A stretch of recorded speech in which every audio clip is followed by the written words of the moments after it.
I go for refuge and am enlightened to the Buddha, the Dharma, the Sangha. By my accumulations of practice of giving and so forth, may I become a Buddha to benefit all sentient beings.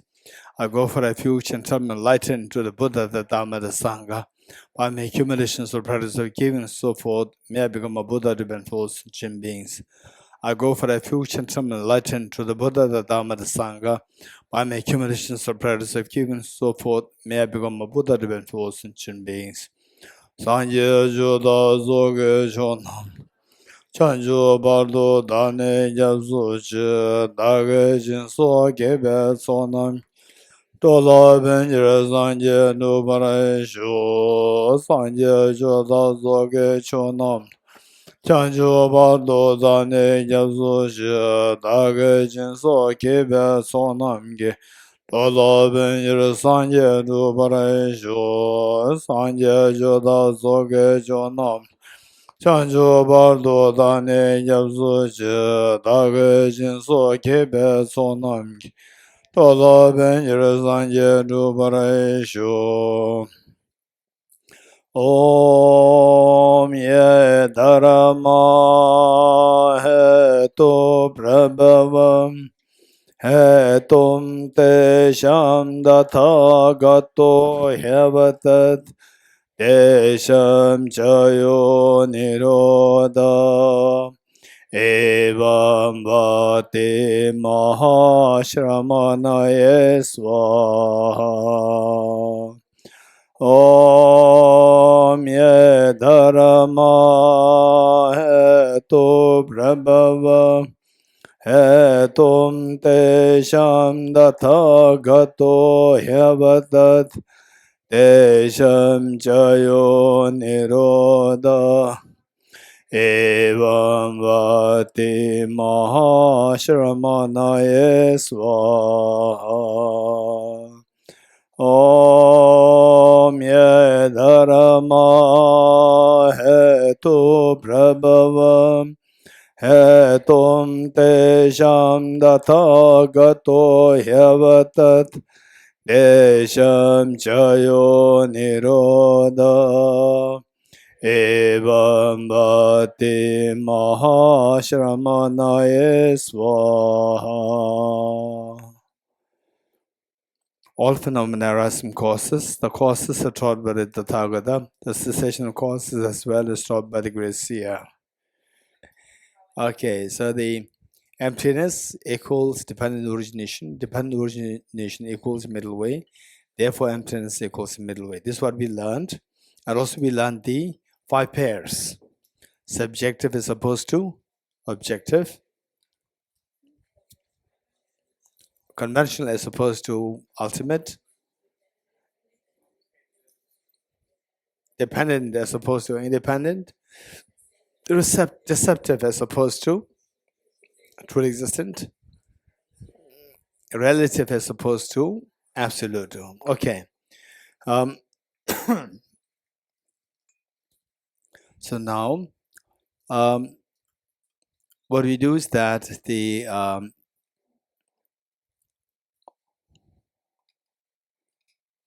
let's say that I bring let's say I bring somebody who is good in physics but never good in biology and never good in language. There's somebody who is very good in physics but never good in biology and language. And then I ask you that say you are offering a job for language teacher and biology teacher. And a person comes for the interview. And the say that your friends saying, the true friends saying that, oh, he's very good in biology, and saying that he's also very good in language. Is he good in biology? You got an impression that your friend A says he's good in biology and your friend B says he's good in language. And you're looking for a teacher in both positions. So what impression you got? That he is good in biology as well as language. Yes? Okay. Then you ask questions to him on biology. His biology is 0. Right? For example, like what did Charles Darwin say about the human evolution? He had nothing to say. And what about, for example, let's say English language? Even the basic English is also missing. Then, so you got 2 impressions. The same person,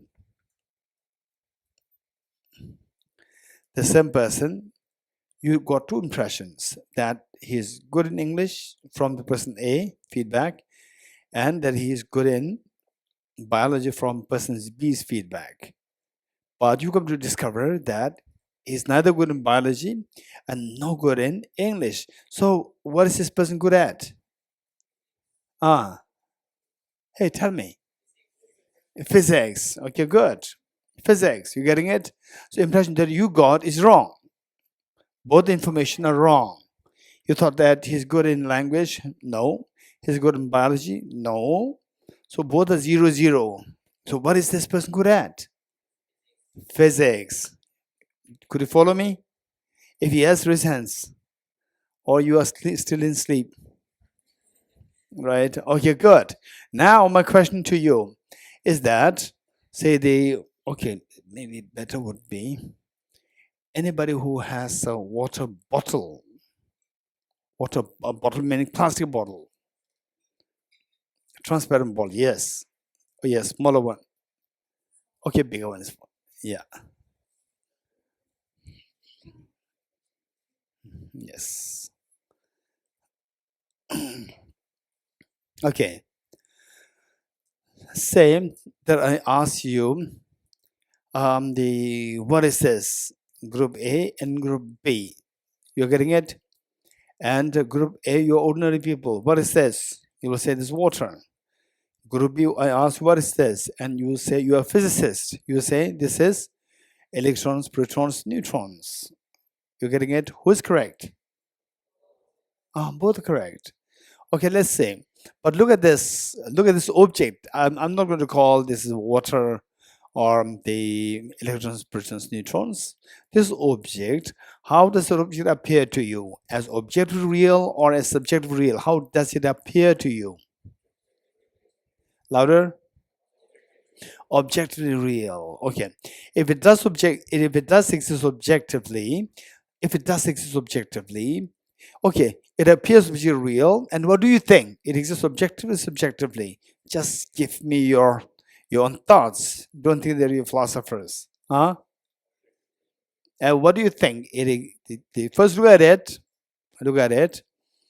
and how it appears, and then what is your feedback? It exists objectively there, or it's like a dream. I already studied emptiness for the one or two sessions, right?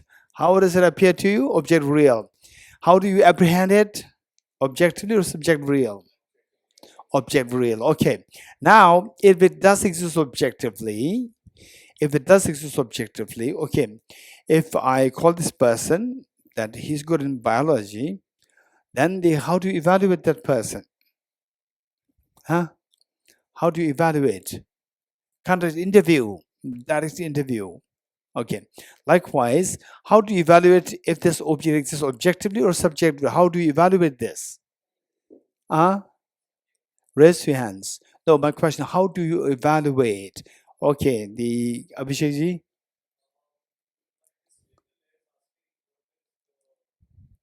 No, I ask you and you have to give an answer. Don't ask me.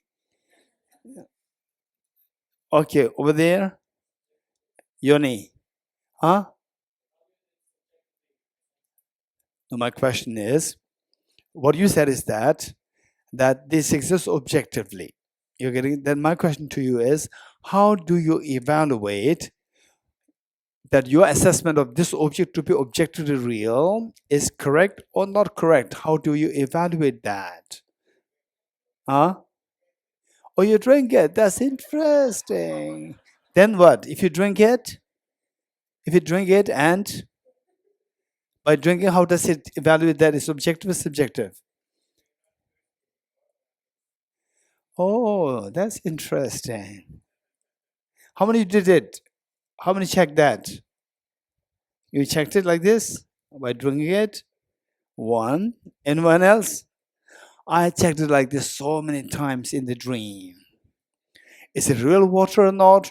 I drink it and my thirst never quench. No matter how much you drink the water, it never quench. Actually, I was very thirsty. In sleep, I was very thirsty and my body requires a lot of water. And my body was asking, and that came in the form of dream. And then I was drinking the water and I was not even feeling the touch of the water, although the water gushing through my mouth. Still, I don't feel the water there. Then I thought it must be dream. Wonderful, it's amazing. What's your name? Stash. So what Stash says, amazing. You drink it and see if it's objective, objective. Okay, good. That's interesting. Okay, I cannot say no. Anyone else? How to evaluate this? Anyone else? Okay, yes. You hold it. Hold it. Yes, I can hold it. Okay. I can see it. I can hold it. Okay. So is there anybody who likes to say that, no, this is not a good way of evaluation? Is there anybody who likes to say this? Or Sharipam, what are you going to say?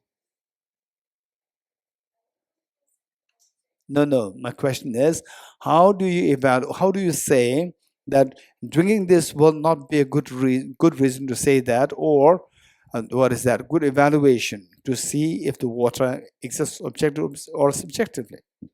Likewise, they're able to hold it, they're able to see it, and these are not the good reasons or good justification for it to exist objectively.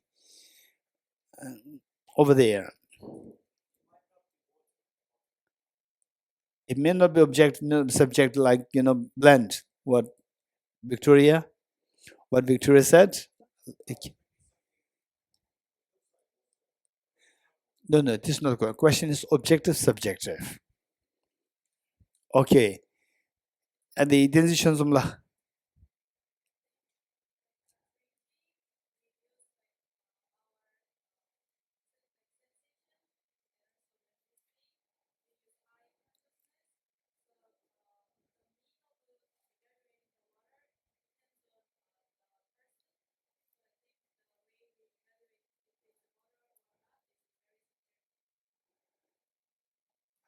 Okay, that's more complicated now. So, what's your point of view? Is objective, subjective? Ah, subjective. How to evaluate?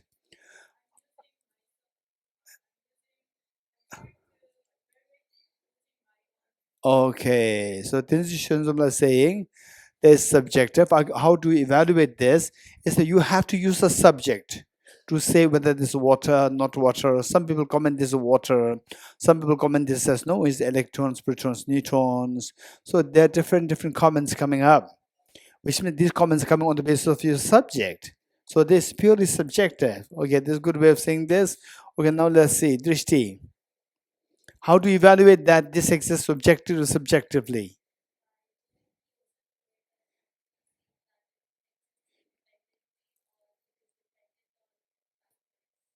Okay, so by going closer towards it, which means that to see that it exists, it appears objectively real.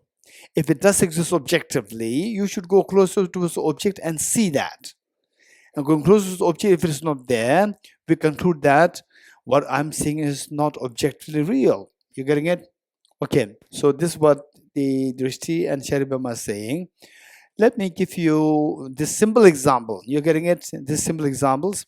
First, you're seeing me in the water from 1 kilometer away from you. You see me 1 kilometer away from you, and you see me in the water. And you are wondering, is it really that he's in the water, or what I'm seeing is just mirage? Let me repeat it. You are seeing me in the water, and you're wondering that if he's really in water, or what you are seeing is mirage. Now tell me, how will you evaluate if what you are seeing is water or is just mirage? How will you evaluate that? Raise your hands. Victoria, come closer. It makes sense. Hey, look, it makes sense. So just to see you are seeing, what you are seeing, that you are seeing me as in the water. Is that real water, or is that a mirage? How to evaluate it? From distance, from 1 kilometer away from me, you are seeing me in water. And how do you evaluate that? So the best way is come closer to the object where the water appeared. From where the water appeared, you come here, there's nothing really, so dry, there's nothing really there, which means what you earlier saw was, hey, louder, what you earlier saw was a mirage. You getting it? So what you earlier saw was deceptive, was mirage. Likewise, to see that this object appears as objectively real. How do you, don't just say, oh, this is deceptive, wrong. No. The question is, how do you evaluate? Say, you may say that, oh, it exists objectively.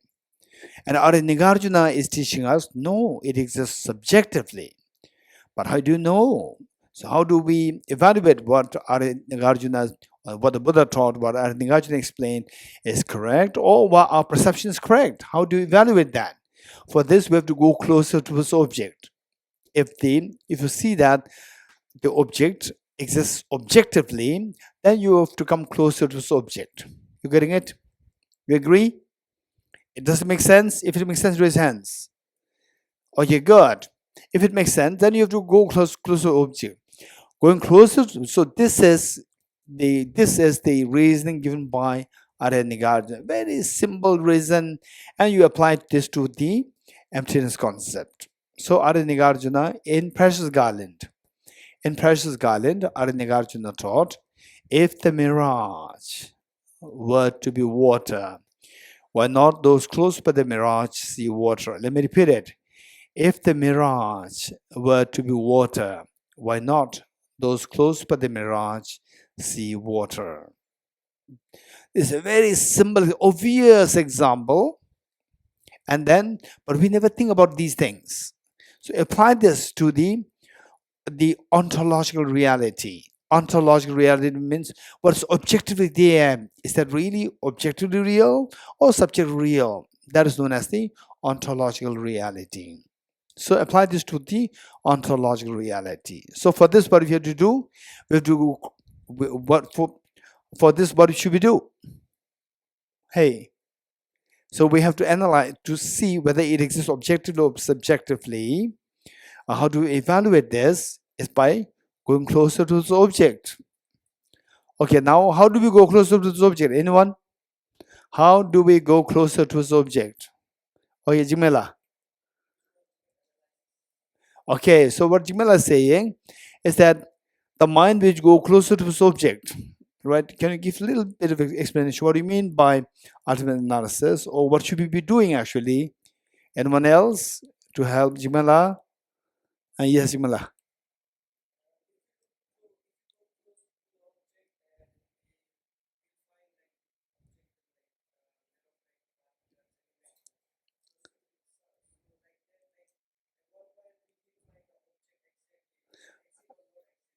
Okay, so what Jimala is saying, correct me if I'm wrong.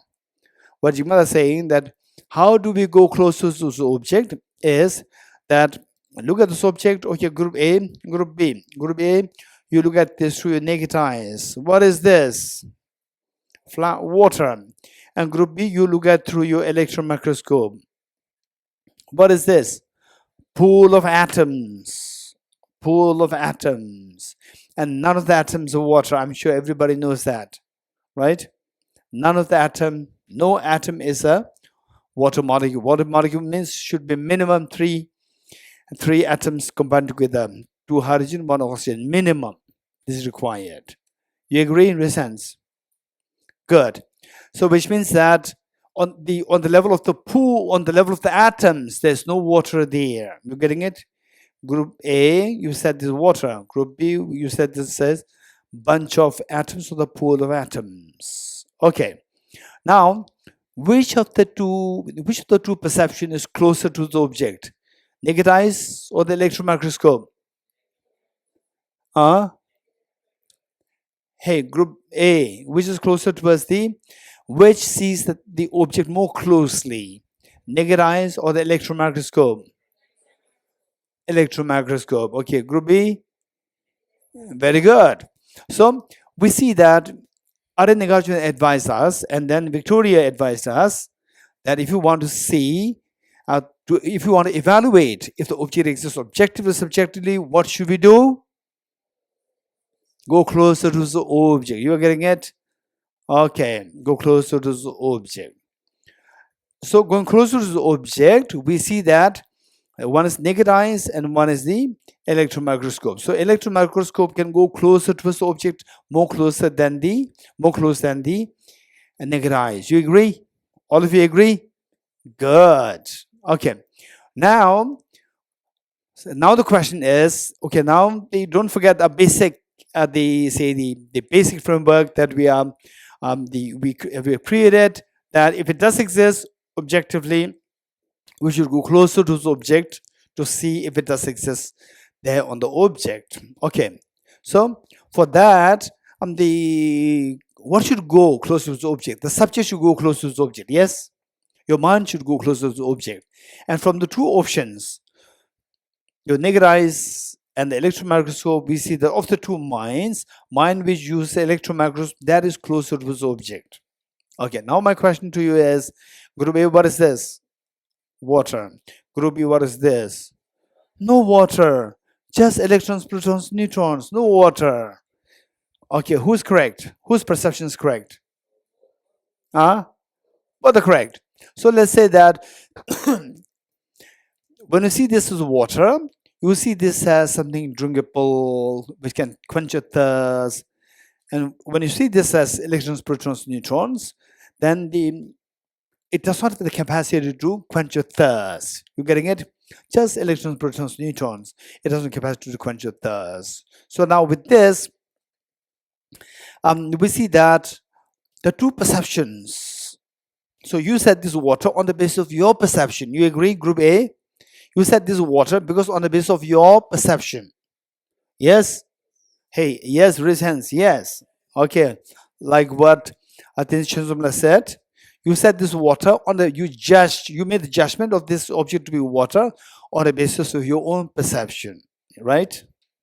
Group B, you said that this is just a bunch of atoms and no water.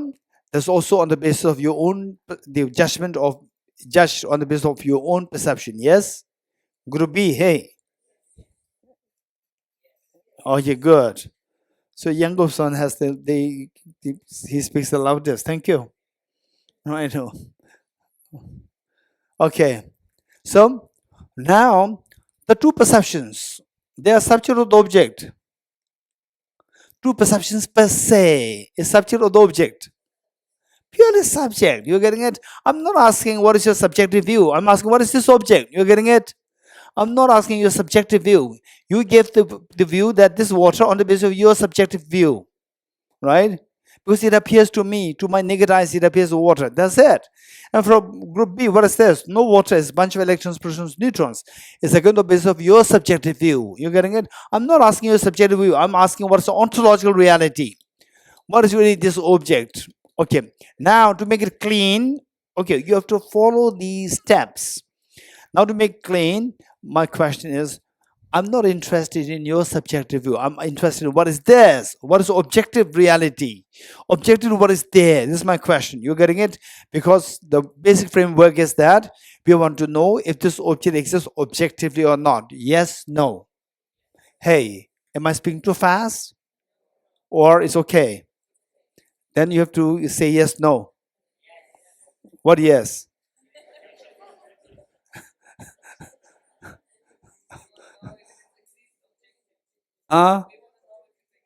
We want to know whether this object exists objectively or subjectively. You're getting it? Don't forget this basic framework. With this, what I said, okay, look, say if you could follow me, if you just keep following me, at a certain point, you can follow, but you may lose track of the reasoning. You may lose track of the reasoning. Where is he taking us? And suddenly something comes, and then how to arrive here? You may come to this kind of conclusion. Don't worry, you're getting it? Okay, so what I said is that first I began by saying that if this object does exist objectively, then how do we evaluate this? We have to go closer towards this object. You're getting it? Okay. So on the group A looks at through naked eyes, group B looks at through electron microscope. If I ask group A, what's the answer? What is this? There's water. Group B, what is this?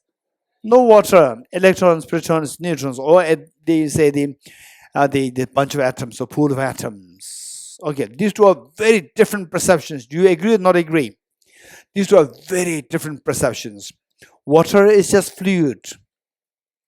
The electrons, protons, neutrons, they can just suspend in the air like this. It's not fluid. You're getting it? These two are very different perceptions. So, on the two perceptions differ starkly. And do you agree with me that you believe that this water on the basis of your perception? You're getting naked eyes. And you believe there's just a bunch of atoms, no water, on the basis of your perception, which is electron microscope, yes? Okay. Now the question is that we are not interested in your perception. Perception is subjective or objective? Perception purely is subjective. We are not interested in subjective. We want to know what is objectively there, right? If that object exists objectively. So what is this object? This is a question. Now what you do is that remove the two perceptions. The two perceptions are subjects. We want to know the object. Remove the two perceptions. What is this object? Water. What is on the basis of their perception? I said remove this perception. What is this? Water. Okay, listen. Water is a concept which comes to you on the basis of their perception. I said remove their perception. I'm not interested in your perception because perceptions are very different. The reality is one. Reality cannot be two different things. So remove this perception. What is this? Liquid. Liquid means liquid is seen by the naked eyes or the electron microscope. Naked eyes. Again, this is naked eyes assumption. Remove that. So what is this object? What object? Fluid. Fluid is liquid.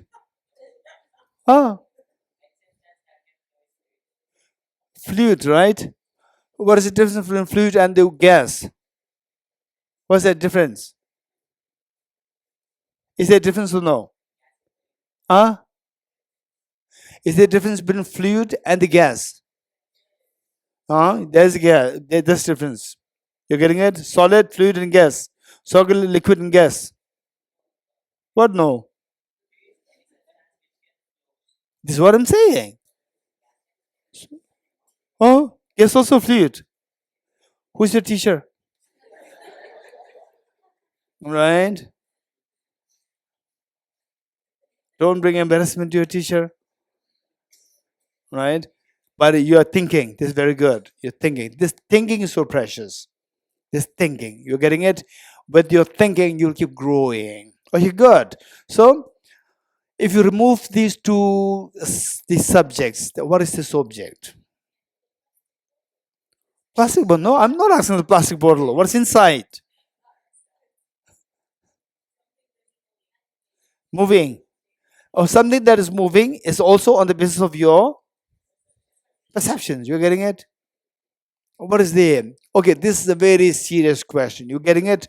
And to some of you, this may question creates some kind of mental disturbance, mental jerk, uneasiness.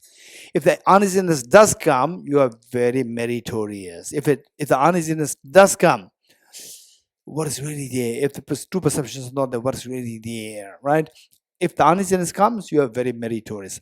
But in rare cases, 1 out of 1 million, right? When this question is asked, you try to give the answer, and this uneasiness can be too severe that you may mentally feel extremely disturbed. It can happen to 1 out of 1 million, and don't worry. And there's no reason why you should be the person, you should be the chosen person out of 1 million people, that you should be the one. Not necessarily, don't worry. If a little disturbance is very fortunate, don't worry, continue with this analysis. You getting it? Okay. Of the two analysis, which is closer? Hey, the say the naked eyes or the through electron microscope, which is closer to the object? Electron microscope. Very good. Now let's say that I want to get information about, let's say, Mr. A. I want to employ him for a job. And Mr. A, the job is what? A physics teacher. Position as a physics teacher. And I get the two feedbacks. One, a feedback from somebody who is the classmate of Mr. A. And another, somebody who met Mr. A just for 1 day. You getting it? So and two give me very different feedback. The one who's a classmate for like 10 years said, oh, Mr. A is not at all good in physics. He's terrible in physics. He's good in music, not in physics. But the person they say who met Mr. A just for 1 day said he's extremely good in science, including physics. So you get a totally opposite information. Which will you take more seriously?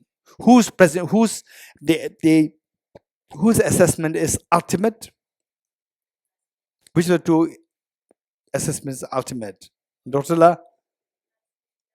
The classmate. You agree? So the feedback, if both the feedback are good. So one time, usually the feedback that I give to people, see how people take it.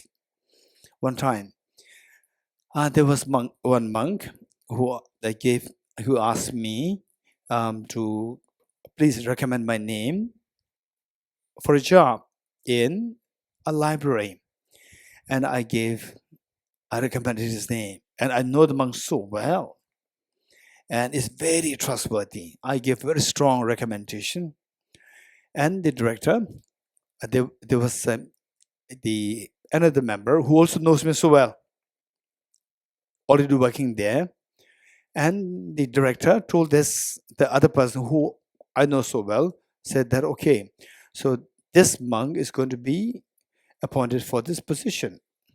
And the other person asked, director, how do you know that this monk is fit for this work? And that was a recommendation came from Geshe Dorji Damdul, right? And the other person said that, don't trust Geshe Dorji Damdul, right? Anybody comes to him, he'll say, he's very good. You're getting it, don't trust him. Okay, so this is how people see value in my recommendation. They don't value, right? Okay, so what I'm saying is that whose the assessment or recommendation is the more ultimate, more reliable? Ultimate meaning more reliable. Say by the classmate, 10 years classmate, or just the person who met the applicant just for a day.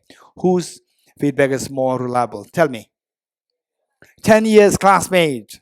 That's more reliable, that's more ultimate.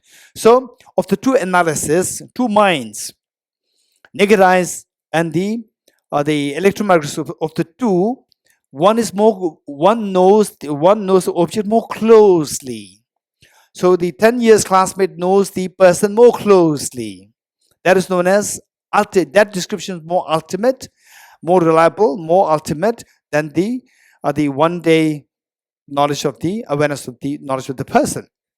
So of the two, same, the naked eyes assessment of what the object is, and the electron microscope assessment of the object, of the two, we see that the one with the electron microscope knows the object more closely. More closely meaning more ultimate. So from this, what we say is that your mind, the mind which you employed, naked eyes employed to understand this object, is known as ultimate as opposed to conventional. So your assessment is known as conventional analysis, and the electron microscope's assessment is known as ultimate analysis. You're getting it? From this, what we deduce is that all minds, whether valid, the invalid, whatever, all minds can be classified in two groups: conventional analysis and ultimate analysis. You're getting it?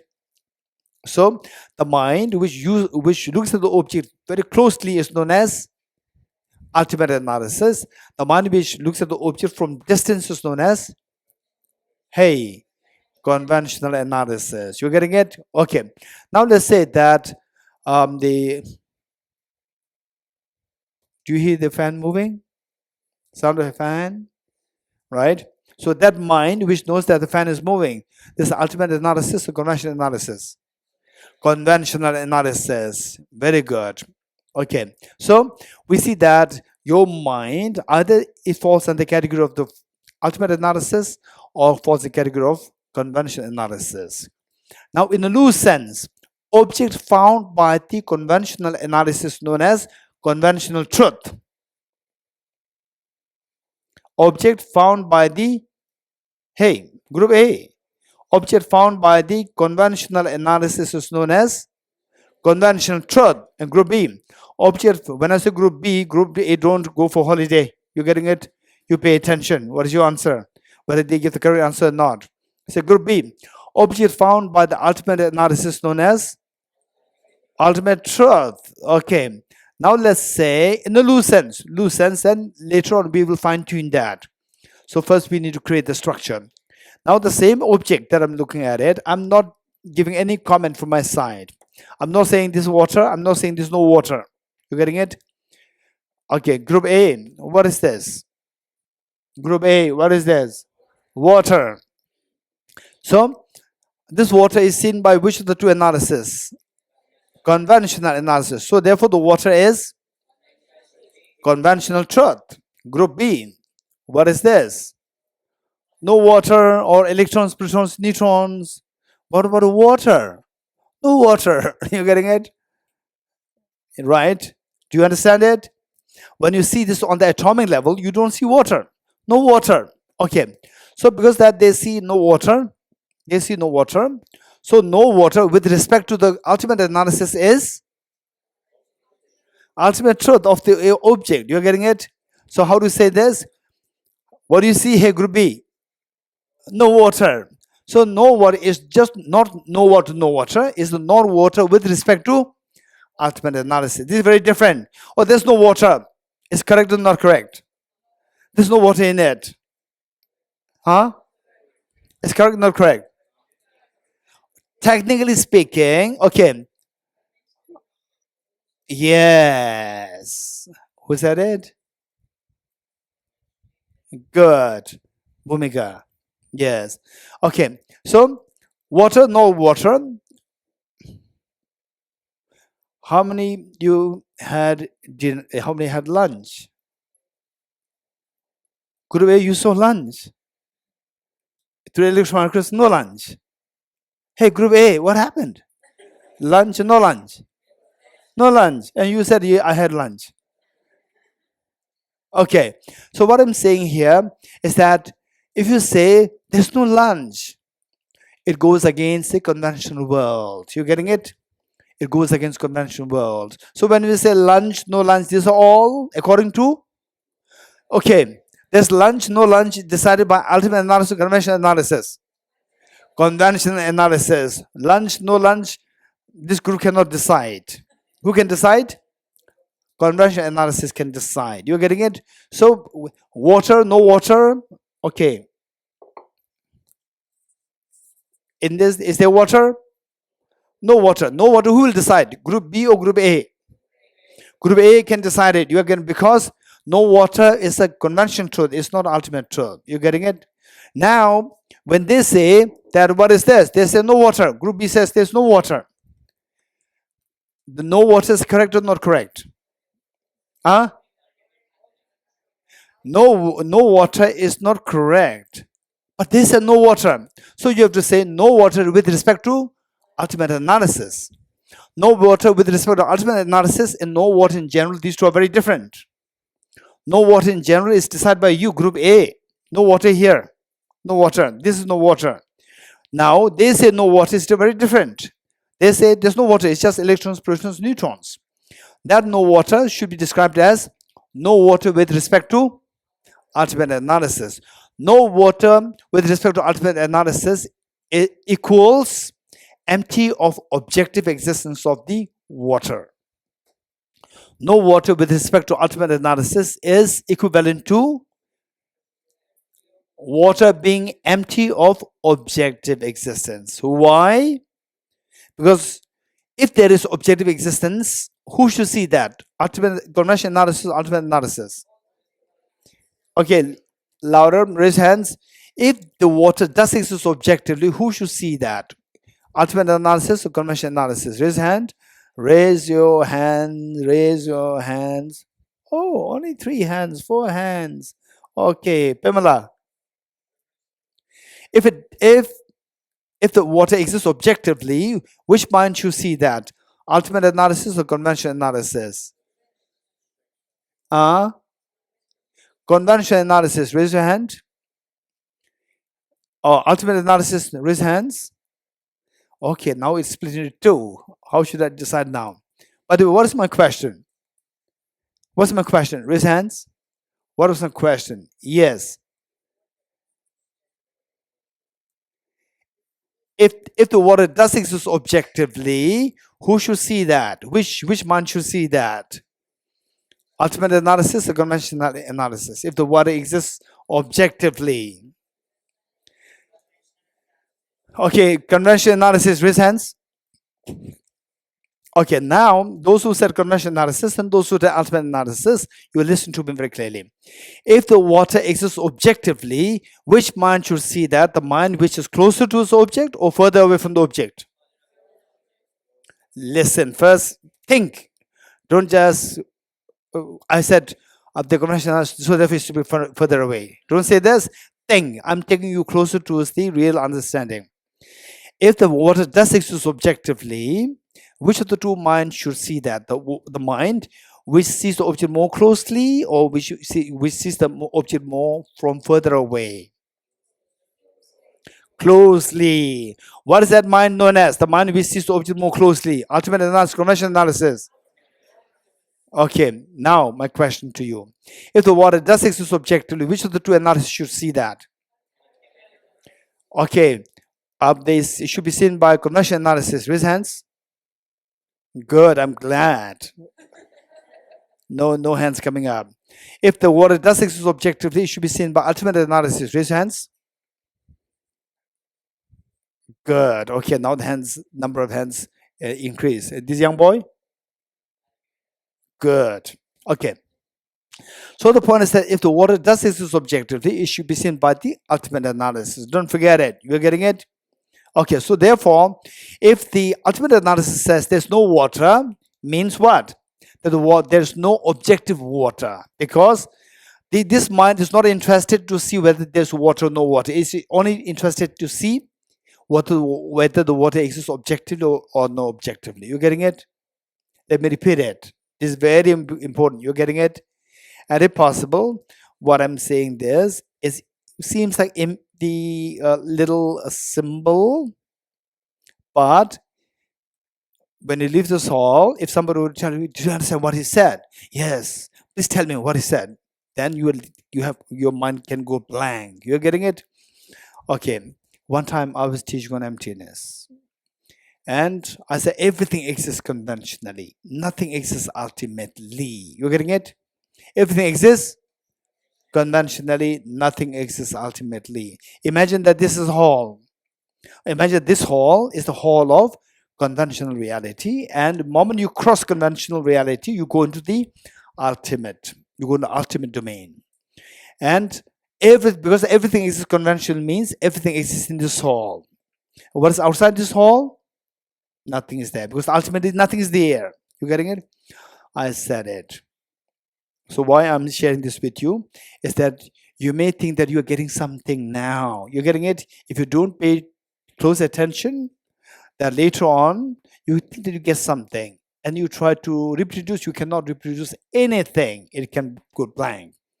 Then say what I said, everything exists Conventionally, nothing exists ultimately. The metaphor that I gave in that class was that this hall is the hall of the conventional domain, and outside that is the ultimate domain, and everything exists in the conventional domain in this hall. So if you peep through this window, you see, look outside, what do you see? Nothing. Ultimately, nothing is there. I give this example. Then during the break time,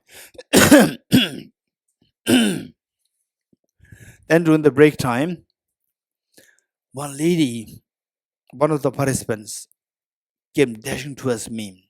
I said, Gishila, what you said is very true. I said, what did I say? You said that everything exists in this hall, nothing exists outside. So when I was in the hall, I thought that I was getting emptiness. The moment I get out of this hall, everything's blank. You're getting it? This is what you said. If you didn't follow what I said now, which means you are feeling sleepy. Right? Okay.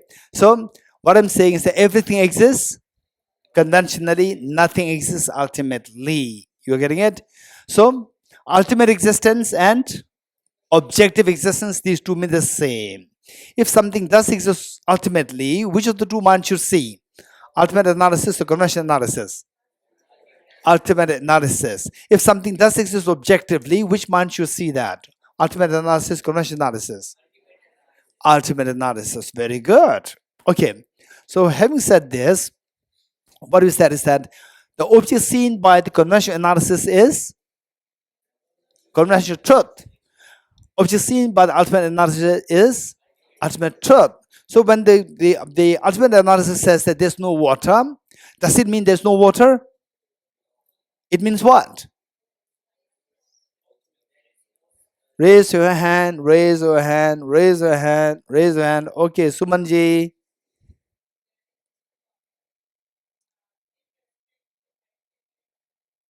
There's no water with respect to ultimate analysis. Thank you. Anybody else who likes to put it in different ways? The girl over here, your name? Your name again? Huh? Niranjana, yes. Niranjana, tell me.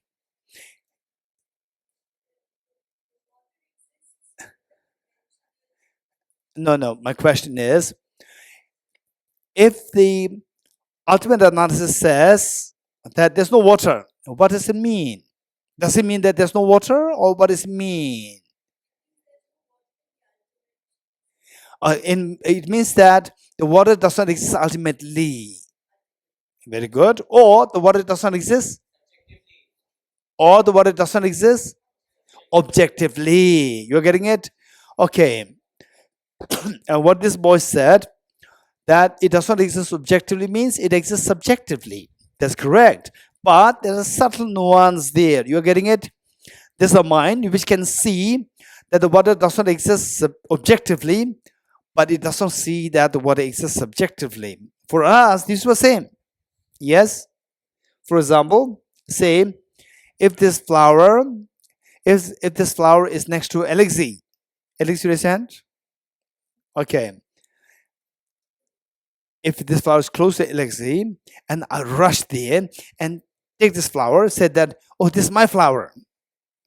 Right? What does it mean by that? Do you agree with me? It means that it is not yours. Yes? But which is nicer? It's my flower, or it is not yours. Which is nicer? Huh? It is not yours, it's nicer. No. Jigmela is saying this. Okay, which is nicer? It is mine, or it is not yours. Which is nicer? It is mine, is nicer. Although these two mean the same. You're getting it? So when you say that this flower does not exist, this flower subjectively exists, it is another way of saying it does not exist objectively. Or when you say it does not exist objectively, it is another way of saying it exists subjectively. These two are same, but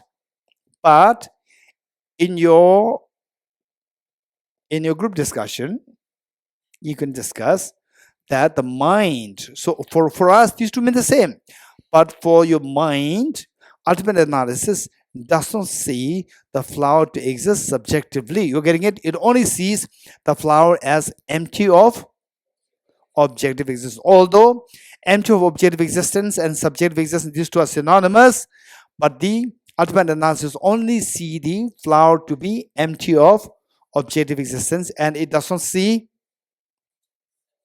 the flower to be subjectively real, subjectively existent. You're getting it? This is something that we should discuss why. You're getting it? This is a very serious question. If possible, note it down. Note it down. You may not be able to decide it in this retreat. You have to continue in search of this question. This is in search of the answer to this question. This is a very serious question. Okay.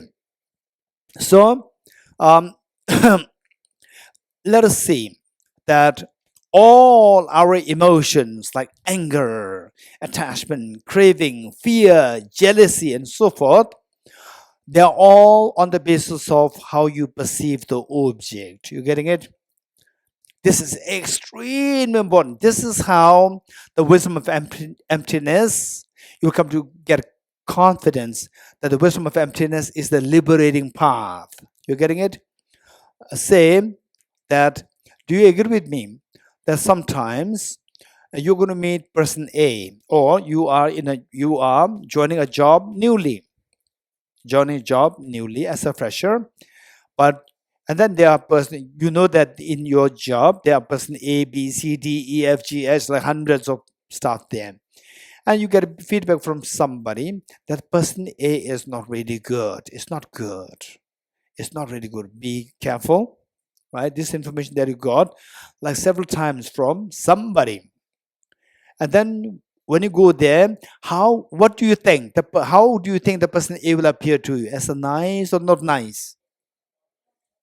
Huh? Speak your mind. How does the object that the person A would appear to your mind? As nice or not nice? Abhishek ji? No. This is not what I'm asking. I'm asking, how does the person A would appear to you? Not nice. How many agree? Resents. This is a problem. This is a very gross problem. It has nothing to do with emptiness. This is a very gross problem. We get feedback from the another person, and on that basis, you make the judgment of the person A. You are yet to even see. You are yet to even know this person A. Then you meet with the person A more closely, and you see nothing wrong. For 10 days, you keep distancing. And every time you see that from the person A, something good is coming out. From the person, something good is coming out. Then you start to doubt your friend, right?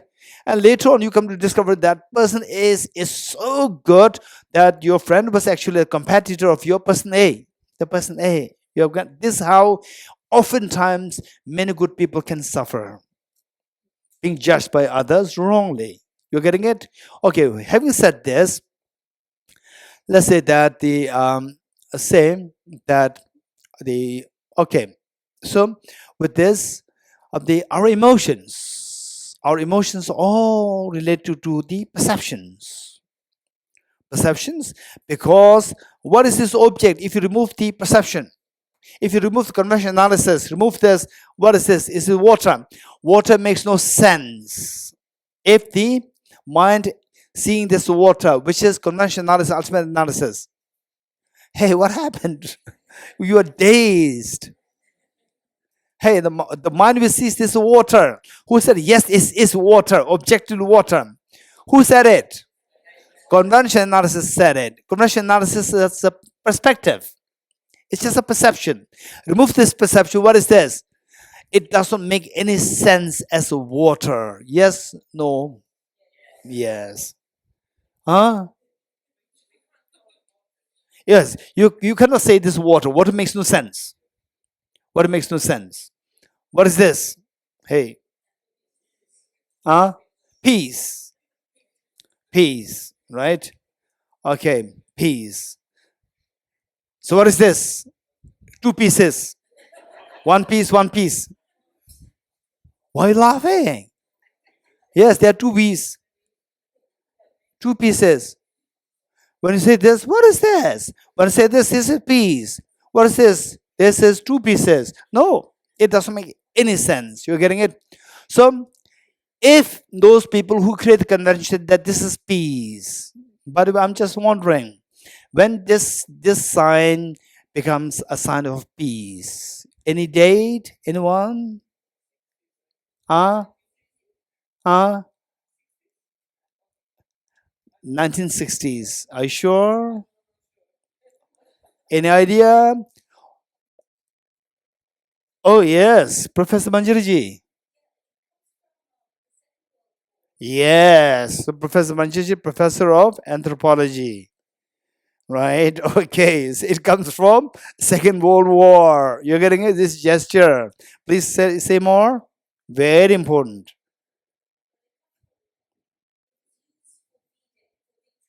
Victory V-Day. Very good. Anthropology professor, right? Thank you. So that comes from the Second World War. Which year? 1945. Let's 1945. Before 1945, you do this. What is this? Two fingers. Right? After 1945, you do this. It's peace. People will just feel the elation, joy. You getting it?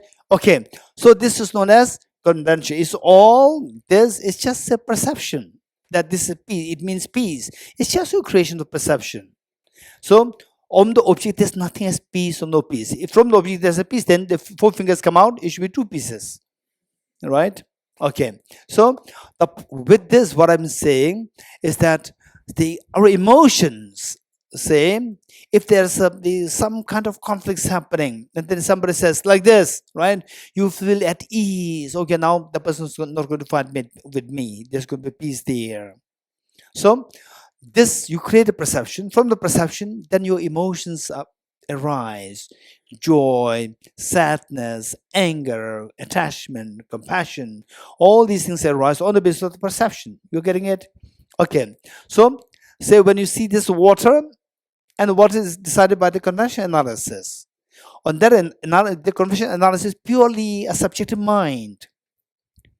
And this subjective mind, if you're thirsty, instantly it will trigger a pleasant feeling within you. Yes? You see the water, a pleasant feeling comes to you. You see there's the bunch of electrons, protons. What is this? I'm not a physicist, right? You will not be interested. If you look at through electron microscope, the feeling of pleasantness will not come. So in other words, all our emotions are the results of your perceptions. You're getting it? And because of this, if you can say and what's the perception right now? What do you see? All the with the negatives, what do you see? Water, objective water or subjective water? Objective water. It is objective water. That is the one. That is the one which creates all the problems. This is the ignorance. Seeing this water, not only water, but objective water. This is what creates all the problems. You're getting it? Okay. So with this, let's say the same object can trigger three different emotions within us. The emotions in general, they can be classified into three groups. Emotions in general can be classified into three groups. One is, okay, anybody who likes to describe a little bit about what do you understand by emotion? Meaning, what attributes would you ascribe to the word emotion? Anyone? Emotion should have like what kind of qualities over there? As a feeling component, very good over there. Pleasant, unpleasant, and Tejala, huh? Like a mood, like a mood. Very good. Yes. Positive, negative, very good. Over there, Mark.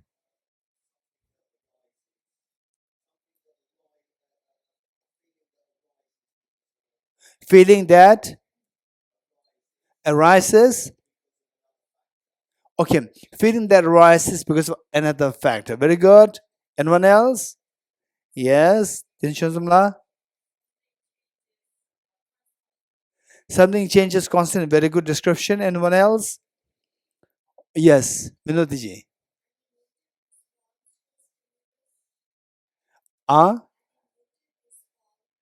Emotive. Emotive response to a stimulus. Very good. Anyone else? Okay, the girl there.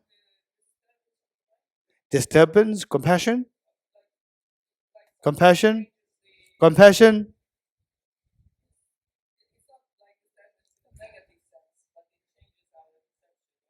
Okay, the next lady, the next girl there.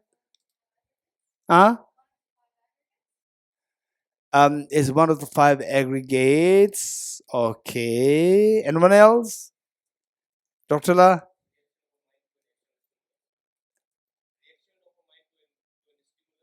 Reaction to of a mind to a stimulus, very much like what Minodi just said. Very good. Over there. Movement of mind. Okay, so I would say that yes, we got all these descriptions, and what exactly is emotion? Even in the English language, people are struggling. People may differ. The scientists who are explaining emotions and linguists who are explaining emotion can differ. You're getting it? And some say emotion, mood, and trait, they are different. Emotion is very short-lived, and mood lasts longer, and the trait lasts very long, right? So they're very different, but they are in the same family.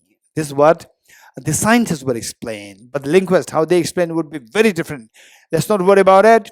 So let's say we talk about, say, three kinds of emotions. One, that emotion which as say Swamiji described it very beautifully, movement. There's movement element there, component there, movement component, right?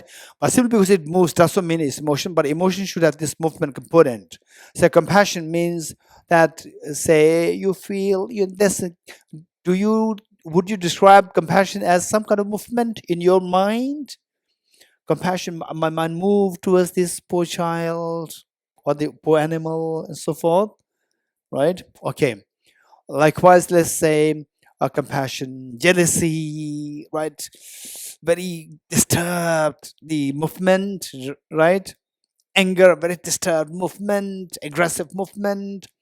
So this is a component of the movement. And while I would say the descriptions that you have given, all of you have given, they're so good. Now let's say that one is the movement, the emotion, where the component of the movement is towards the object, moving towards the object. This is one class of the emotion. For example, compassion. For example, attachment. Attachment, compassion, both are emotions, and both move towards the object. Towards the object. They don't run away from the object. You getting it? One class is the one which is drawn, pulled towards the object. Another class which moves away from the object, which moves away from the object. And the third one, we may not call it as emotion. We may not call it as emotion, but is the same when this mind, which moves towards the object and then pulls back, right? Moving towards the object, running away from the object, and then stayed at neutral state. This is the third state. And this for sure, in English, it may not be described as emotion. It doesn't matter. So we see that the mind in the form of emotion, say broadly speaking, two. One is pulled by the object, drawn towards the object. One drawn away from the object, running away from the object. And the third one, whether you call it emotion or it doesn't matter, is in a neutral state. Do you agree with me? Okay. Now look, what I'm saying is that this, in the case of say, what are the immediate causes of suffering? Hey, what happened? What is the immediate cause of suffering? What is the immediate cause of suffering? So for you, immediate cause of suffering and the root cause of suffering is the same, right? So the same that even great master says that he so realized, he or she so realized that everything is seen in one taste. Everything is seen in one taste. You are getting it, good, bad, both one taste. So immediate cause and the root cause, same taste. So you have realized that level, one taste level. What's the immediate cause of suffering? Raise hands. Okay, the raise hands. Okay, Pinzoli. Contaminated karmas. You're getting it? Thank you. So that is immediate cause. I'm not asking you the root cause. Many of you are saying that self-grasping ignorance. The next, what is the cause of the contaminated karmas? What is the immediate cause of contaminated karmas? Afflictions. And what is the immediate cause of afflictions? Very good.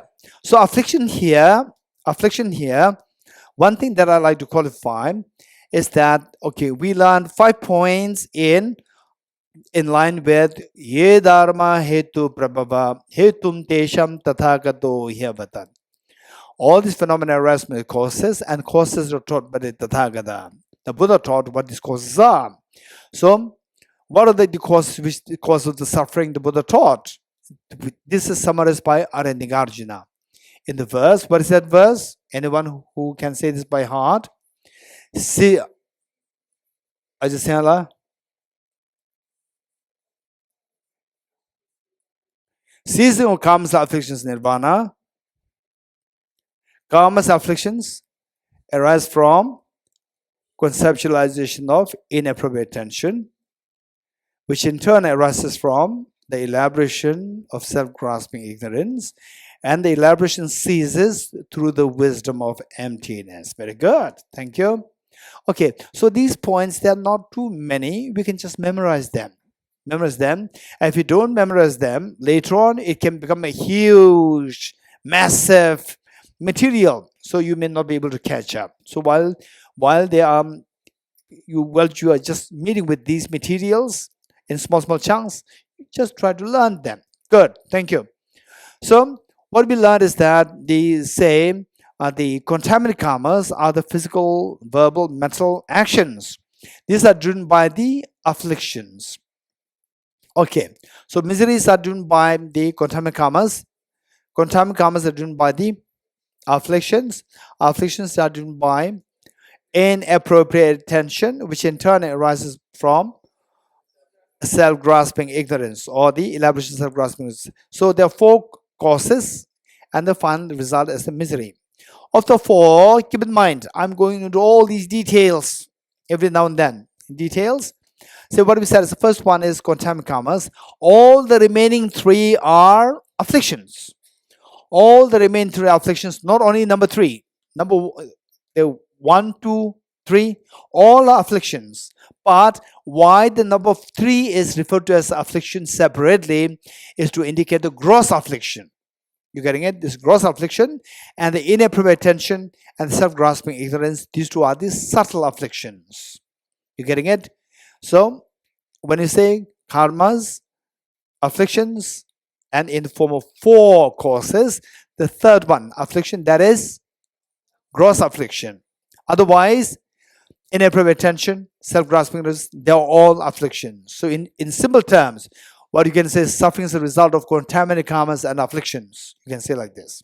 Good. So from this, what we learn is that contaminated karmas are the immediate cause of the miseries. So therefore, we are advised to stop the contaminated karmas, particularly the destructive karmas, negative karmas, as much as possible, because these are the immediate causes of the miseries. So staying away from the 10 non-virtuous actions would be extremely important. Then these are triggered by contaminated karmas, triggered by afflictions. So we say when we speak about the emotions, it is on that level, not on the level of the inappropriate attention and the self-grasping. When you speak about emotion in English language, it is happening on the 3rd level with the gross emotions. The word gross afflictions. Gross afflictions is not happening on the level of the self-grasping ignorance and inappropriate attention. It is happening on the gross affliction level. Okay, so now look, say our perception decides your emotions. Our perception decides the afflictions. Just look at it. How the same object seen by the same person in 3 different ways gives rise to 3 different afflictions. You want to check it? This is very important. You'll be amazed. From this, you see that, wow, this is amazing. This psychology is so rich. In fact, there is one psychologist who did PhD in Western psychology, and she's just amazing. and she was a clinical psychologist. And she applied what she learned in her clinic. And she sensed that it's not too effective. Then it so happened that there was somebody giving a diploma course in Buddhist psychology, and she joined it. She joined that. She herself is a doctorate in Western psychology. She joined it, and after 6 months, she saw that this is the treasure which she learned the 6 months, which she learned for like 6-7 years PhD. Did not really prove to be too effective when dealing with her clients. But what she learned in 6 months is so effective. The Buddhist psychology, extremely effective in the application in her clinic. So she was so inspired that why should this treasure not be exposed to the outside world? Then she started to teach the Buddhist psychology herself. And it's very popular. It's very popular. Okay, and you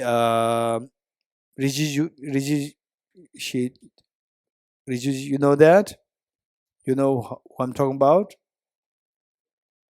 You don't know? You know who I'm talking about? You don't know? Don't worry. Confidential. If he doesn't know, then which means nobody knows. Good. He should be knowing it. Okay. No. Okay. Then because these are all private matters, right? Private matters, some people may not appreciate it. Although I'm saying something very good, some people, they want to maintain very low profile. You're getting it? I have to seek permission. When the permission is given, I will say it publicly. Right? Okay, good. No, now I have to run. I have to dash. Okay. What was I saying? Same object seen by the same person in 3 different ways can activate 3 different afflictions. You're getting it?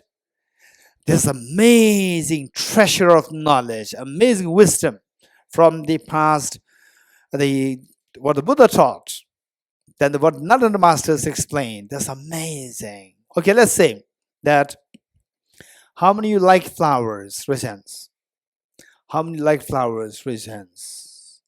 How many you? Okay, flower is good. Raise hands. Okay, good. So let's say that we all like flowers. I'll show this. Okay, so what happens is that you look at this object. I'm not saying flower, I'm saying object, because I'm trying to stay away from the conventional analysis, ultimate analysis to the best I can. I cannot do away with this completely, but I'll try my best. So you look at this object, what do you see? Flower. You see a flower. You getting it? You see a flower. So just imagine that you are somebody who loves flower. Those who already love flower, for you it's not a problem. For those people, so, right? Just imagine that you love flower. Okay, what is this object? Flower. What is your emotional reaction? Also, what's the feeling that you're getting? Pleasant or unpleasant feeling? Very pleasant feeling. You like it or not like it? Yes, you feel uplifted, right? I like to just touch it. Okay, so your mind is pulled by the object. Your mind is pulled by the object. Which object? Use this object. This object. Same object. Now you change your perception from your, what is that mind that you are seeing this flower? Ultimate analysis, conventional analysis. Conventional analysis. You now gradually change this, and now you are looking at this through electron microscope. You're getting it? Okay, this object I'm not going to even touch it. I'll keep it. Okay, now let me not even touch this flower. You're getting it? Say you are the same person looking at the same object. You're getting it? You are the same person looking at the same object. Is amazing. how the three different afflictions can arise. What three different afflictions? Attachment, aversion, and ignorance. How three different emotions can, the emotions, afflictive emotions, meaning afflictions, arise within us, within the same person, towards the same object. Okay, first you look at it with your naked eyes. What you see? A flower. Okay, now look. Even be careful with the what questions I'm asking, what steps I'm taking, how I'm taking you step by step. What is seeing? Flower. Number two, what's the feeling like? Pleasant feeling. And then what's your emotional state? I like it. I want to touch it. So you mean emotional state, which means that your mind is pulled by the object. You're getting it? Because it's very pleasant, your mind is pulled by the object. Okay. This is known as attachment. Your mind is pulled by the object. This is attachment. Okay, now, so thus far, what did you use? Because it's all because of seeing this as a flower. A flower seen by which analysis? Conventional analysis. Okay, now I want you to switch your mind from conventional analysis to ultimate analysis. How? I give you the electron microscope. Looking at it through electron microscope, what you first see is, so here, the flower, look at the texture. It's really beautiful. It's amazing. It's so beautiful. It's amazing. You getting it? And you look at it through electron microscope. First, you see like a crack, the dry mud, dry clay. What's the dry clay like? You see the cracks. You getting it? And how many you have seen that on the large scale in a very barren land, drought area, the whole field is like a cracked dry clay. Did you see any photographs of such things in drought hit areas? Yes. So this is how it'll appear under the electron microscope. And what are these cracks? These are the cell partitions. These are the cell partitions, cell membranes.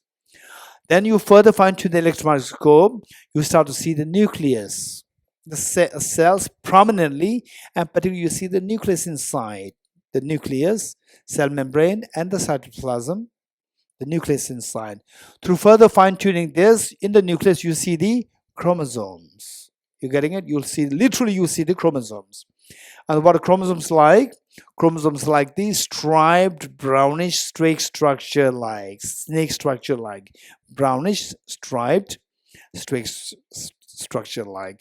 And you look at it, it's quite repulsive. You're getting it? Okay, now what are you seeing?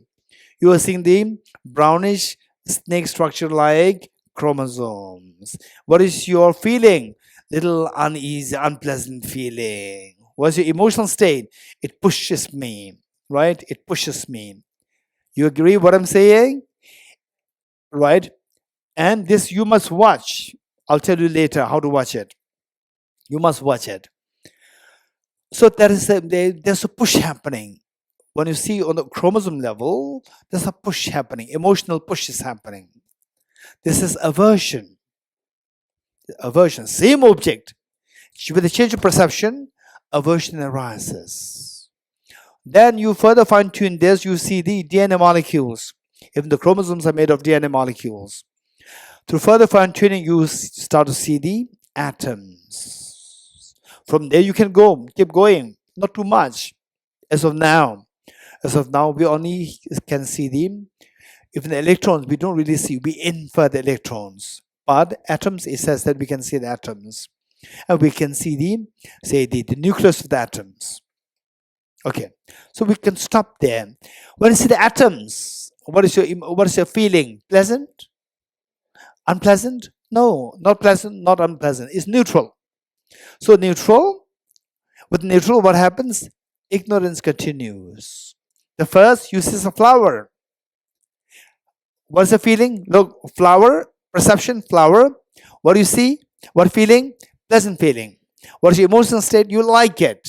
This is attachment. Now the next, when you see the chromosomes, what do you see? The chromosomes. And what's the feeling? A little unpleasant feeling. What's your emotional state? Push. This is aversion. Third, You see the atoms. What's the feeling? Neutral. What is the emotional state? Ignorance continues. You're getting? Or some of you may be lost. What is meant by ignorance continues? Okay, raise hands. Who had this question come to you? Raise hands. Okay, only one, two, no other.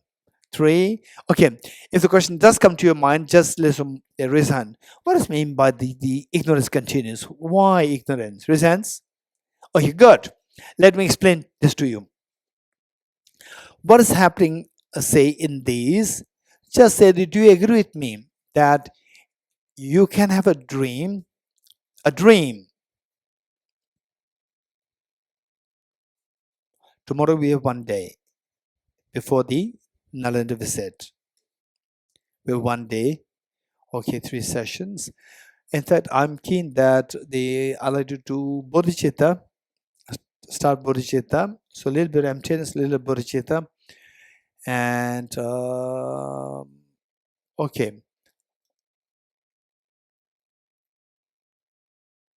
Let's see. Tomorrow, maybe one session we'll dedicate on emptiness. And then second and third session we'll dedicate on Bodhicitta. Then by the time we go to the Vulture's Peak and Nalanda, we'll have some material to meditate. Bodhicitta, wisdom, emptiness. Okay, good. Now, let's say that the ignorance, say, in your dream, do you agree with me that dream can be pleasant or it can be unpleasant? Sometimes it can be neutral. Yes, right? Say in your dream, let's say that, okay, let's say that okay, let us say that you dream of your mother bringing a cheesecake for you, right? Okay, only 2 people are laughing, which means that others, they're bored with this cheesecake. No cheesecake, only words. Cheesecake just all the time. Okay, your mother's bringing cheesecake. Okay, so what is your perception? Perception of cheesecake. And this perception gives rise to what feeling? Pleasant feeling. And what's your emotional reaction? I like it. You getting it? Look. Now, then when you say, I like it, thank you, mom, the cat jumps over the cheesecake. The cat jumps over the cheesecake. What is perception? Cat jumping over the cheesecake. What's the feeling? Unpleasant feeling. What is emotional reaction? Aversion, anger towards the cat. Okay. Then you go. Then you chase you chase not the cheesecake. You chase the cat. You chase the cat, and somebody said that, hey, you don't have time to chase chase the cat. There's a very important the meeting. And you go to the meeting, talk is very boring talk, right? And you feel so bored. Okay, when will this program finish? Okay, so there's a very neutral feeling, not angry, not happy with the meeting. It's just a neutral feeling. Is it possible in the dream such things can happen? Yes. The first part of the dream, what happened? With the perception, pleasant feeling arises, and the emotional reaction is attachment. Attachment to the cheesecake. Second part of the dream, with the specific perception, then the unpleasant feeling arises. Cat jumping on the perception, cat jumping on the cheesecake. Unpleasant feeling arises. What is your emotional reaction? Aversion, number 2. Then number 3, that somebody takes you to the conference. They attend the conference, this meeting, and meeting is very boring. It's not even pleasant, unpleasant, whatever. You just feel bored. What's the feeling? Again, you have perceptions of meeting happening. What's the feeling? Pleasant, unpleasant, neutral. It's a neutral. What is your reaction? Okay. So what is your reaction? Not too sure, right? What to say? Don't worry. Say, do you see that this meeting happening is real or like a dream? You are in the dream, attended the meeting, dream meeting. You see this a real dream, a real meeting, or a dream meeting? Real meaning. Real meaning, seeing the dream meaning as a real meaning is ignorance or wisdom? As ignorance. So seeing this and the neutral feeling, this dream continues. Belief in the dream as real continues. That is ignorance. So the ignorance continues. You're getting it? Whereas what about the first and second? First and second, ignorance continues or not? Yes, but the ignorance, for example, let's say I have, let's say, 10 grams of extremely pure gold dust, extremely pure gold dust, right? What do you call it? 18 karat, 24 karat, 24 karat gold, 10 grams of gold dust, extremely pure, right? Okay, this. Now I mix this with mud. Is this a pure gold? The moment you mix with the mud, it's not a pure gold. You getting it? The moment you mix with the sand, it's not a pure gold. Likewise, this ignorance, when mixed with the aversion and attachment, is no more called as ignorance. Ignorance underlies. Ignorance is there, but it takes the grosser form. Attachment and aversion it takes a grosser form. The same 10-gram gold is there, but it takes a grosser form. We don't call it a pure gold. It's the mixture. You're getting it? Likewise, ignorance is there, but we don't call it ignorance because it takes a grosser form, grosser than ignorance. That is attachment or aversion. You're getting it? Okay. So, with this, what we are saying is that say with the same object, how you see that in 3 different ways can trigger 3 different feelings: pleasant, unpleasant, and neutral. And based on these 3 different feelings, 3 different emotional states arise. You getting it? So the fear, anger, attachment, all these things are all decided by your perception. You're getting it? Yet, going back to the main point, yet when you look at the object, how does the object appear to you? Objectively real or subjectively real? Objectively real. Underscoring all these emotions is the misperception that the object exists objectively. You getting it? Okay. Same. Tell me. I have my own share of cheesecake. Let's say cheesecake. And then you also like to eat the cheesecake. Then say, I'll give you cheesecake. Right? And you're so happy. But this I'll not give. Let's say, okay, let's say this is my share of the cheesecake is in my left hand. This I'll not give you, but I'll give you cheesecake. So you're happy. How he's going to give me cheesecake? Imagine a cheesecake and you eat it. You'll not be happy. Okay, what's the difference between this cheesecake and the cheesecake that I asked you to eat? What's the difference? One is imaginary and one is real. You're getting it? One is imaginary and one is real. So what is emotional? What's the difference in the emotional states? This cheesecake, if I give you, and imaginary cheesecake, if I give you, what is the emotional difference between these 2 things? Raise hands. Yes, Ajit. So with the real cheesecake, it gives some a pleasant feeling, and then emotional, say the pull happens. With the imaginary cheesecake, pull does not happen. You getting it? Okay, pull does not happen. Did you all agree with Ajit? If you agree, you say yes. Okay. I don't know how you say yes every time. Yes. Right. Mine is not really saying yes, but words are flowing. Yes. Okay. Now, they say that so when you say is imaginary, means subjective, objective. Subjective means with the subjective, your emotions stop, right? Involuntary emotions stop. With objective, involuntary emotions arise. Real cheesecake, emotions arise. Yes. If you see everything as subjective, all the involuntary pull and push stops.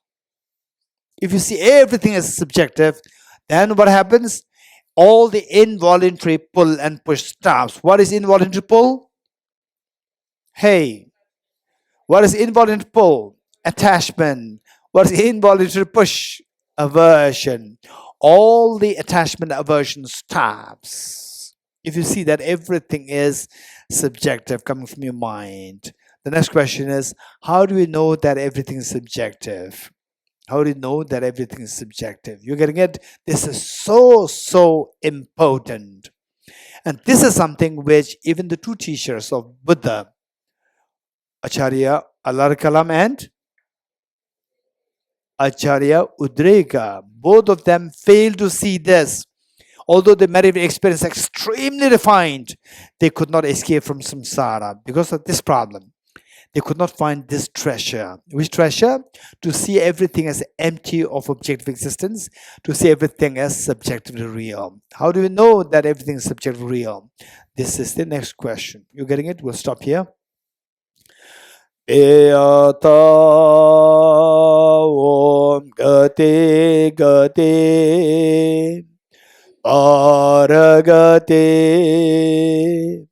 Arasamgate Bodhiswatyata Om Gate Gate Paragate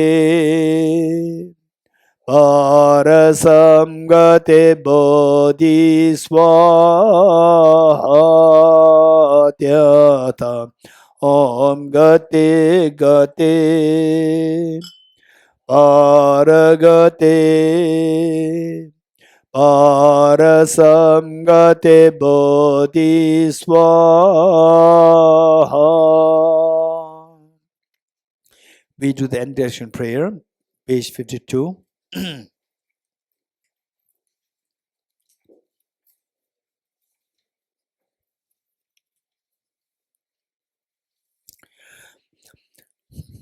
dedicate the merit thus gathered to twisted realization that is in the prayers of Buddhists and Bodhisattvas of 3 times and to the holding of the doctrine of scripture and insight. May I in all lives, through the force of this merit, never separate from the 4 wheels of the Mahayana vehicle and accomplish all the stages of the path, renunciation, bodhicitta, perfect in the 2 stages.